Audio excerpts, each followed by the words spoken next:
татар авыллары бердәм булып, бергә булып яшәгән. Без бүген инде күрсәтергә тырыштык.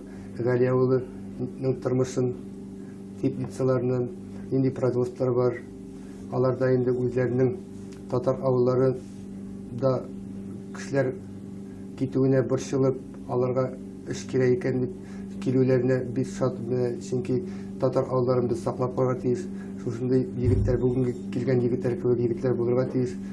Чөнки ул эш урыннары, ул кирәк балаларны калдырырга, ул безнең бер зур бурычыбыз.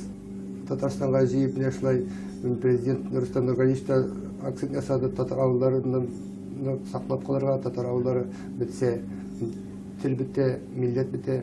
Аны без барыбыз да аңлыйбыз. Менә инде бүген без тырыштык, ничек теплицалар да бездә эшләнә.